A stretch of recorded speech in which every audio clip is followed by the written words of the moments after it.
Chapter 1 ಚಿತ್ರದ ಕಲಾವಿದ ಹೃದಯಾಘಾತದಿಂದ ಸಾವನ್ನಪ್ಪಿದ್ದಾರೆ. ತೀರ್ಥಹಳ್ಳಿ ತಾಲೂಕಿನ ಆಗುಂಬೆ ಬಳಿ ಹೋಮ್ ಸ್ಟೇನಲ್ಲಿ ಈ ಘಟನೆ ನಡೆದಿರುವಂಥದ್ದು. ಕೇರಳದ ತ್ರಿಶೂರ್ ಮೂಲದ ಮಿಮಿಕ್ರಿ ಕಲಾವಿದ ವಿಕೆ ವಿಜು ಸಾವನ್ನಪ್ಪಿರುವಂಥದ್ದು.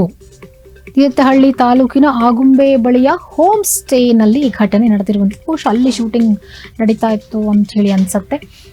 ಕೇರಳದ ತ್ರಿಶೂರ್ ಮೂಲದ ಮಿಮಿಕ್ರಿ ಕಲಾವಿದ ವಿಕೆ ವಿಜು ಸಾವನ್ನಪ್ಪಿದ್ದಾರೆ. ಕಾಂತಾರ ಚಾಪ್ಟರ್ 1 ಚಿತ್ರದ ಶೂಟಿಂಗ್ ಆಗಿ ಕಲಾವಿದ ವಿಜು ಬಂದಿದ್ರು. ಹೋಮ್ ಸ್ಟೇ ಒಂದರಲ್ಲಿ ತಂಗಿದ್ದಾಗ ರಾತ್ರಿ ವಿಕೆ ವಿಜುಗೆ ಎದೆ ನೋವು ಕಾಣಿಸಿಕೊಂಡಿದೆ. ಕೂಡಲೇ ತೀರ್ಥಹಳ್ಳಿ ಆಸ್ಪತ್ರೆಗೆ ಕರೆದೊಯ್ಯುವಾಗ ವಿಕೆ ವಿಜು ಸಾವನ್ನಪ್ಪಿದ್ದಾರೆ. ವಿಕೆ ವಿಜು ಹೃದಯಾಘಾತದಿಂದ ಮೃತಪಟ್ಟಿರುವುದಾಗಿ ವೈದ್ಯರು ಮಾಹಿತಿ ಕೊಟ್ಟಿದ್ದಾರೆ. ಆಗುಂಬೆ ಪೊಲೀಸ್ ಠಾಣಾ ವ್ಯಾಪ್ತಿಯಲ್ಲಿ ನಡೆದಿರುವಂತಹ ಘಟನೆ ಇದು. ಕಾಂತಾರ ಚಾಪ್ಟರ್ 1 ಚಿತ್ರದ ಕಲಾವಿದ ಹೃದಯಾಘಾತದಿಂದ ಸಾವನ್ನಪ್ಪಿದ್ದಾರೆ. ತೀರ್ಥಹಳ್ಳಿ ತಾಲೂಕಿನ ಆಗುಂಬೆ ಬಳಿ ಹೋಮ್ ಸ್ಟೇನಲ್ಲಿ ನಡೆದಿರುವಂತಹ ಘಟನೆ ಇದು.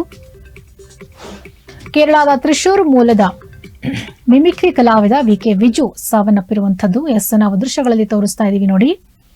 ಈ ವ್ಯಕ್ತಿ ಕಾಂತಾರ ಚಾಪ್ಟರ್ 1 ಚಿತ್ರದ ಚಿತ್ರೀಕರಣಕ್ಕಾಗಿ ಅಂತ ಹೇಳಿ ಬಂದಿದ್ರು. ಆ ಸಂದರ್ಭದಲ್ಲಿ ಅವರು ತೀರ್ಥಹಳ್ಳಿ ತಾಲೂಕಿನ ಆಗುಂಬೆ ಬಳಿಯ ಹೋಮ್ ಸ್ಟೇನಲ್ಲಿ ಉಳ್ಕೊಂಡಿದ್ರು. ಕೇರಳದ ತ್ರಿಶೂರ್ ಮೂಲದ ಮಿಮಿಕ್ರಿ ಆರ್ಟಿಸ್ಟ್ ಇವರು. ಕಾಂತಾರ ಚಾಪ್ಟರ್ 1 ಚಿತ್ರದ ಶೂಟಿಂಗ್ ಆಗಿ ಬಂದಿದ್ದಂತಹ ವಿಜು ಎನ್ನುವಂಥ ಕಲಾವಿದ ಇದೀಗ ಹೋಮ್ ಸ್ಟೇ ಒಂದರಲ್ಲಿ ತಂಗಿದ್ದಾಗ ರಾತ್ರಿ ಅವರಿಗೆ ಎದೆ ನೋವು ಕಾಣಿಸಿಕೊಂಡಿದೆ. ಕೂಡ ತೀರ್ಥಹಳ್ಳಿ ಆಸ್ಪತ್ರೆಗೆ ಕರೆದೊಯ್ಯುವಾಗ ವಿಕೆ ವಿಜು ಸಾವನ್ನಪ್ಪಿದ್ದಾರೆ. ಹೃದಯಾಘಾತದಿಂದ ಮೃತಪಟ್ಟಿರುವುದಾಗಿ ವೈದ್ಯರು ಕೂಡ ಮಾಹಿತಿಯನ್ನ ಕೊಟ್ಟಿದ್ದಾರೆ. ಅಂದ್ರೆ ಅದನ್ನ ಖಚಿತಪಡಿಸಿದ್ದಾರೆ, ಹಾರ್ಟ್ ಅಟ್ಯಾಕ್ ಆಗಿದೆ ಅಂತ ಹೇಳಿ. ಆಗುಂಬೆ ಪೊಲೀಸ್ ಠಾಣಾ ವ್ಯಾಪ್ತಿಯಲ್ಲಿ ನಡೆದಿರುವಂತಹ ಘಟನೆ ಇದು.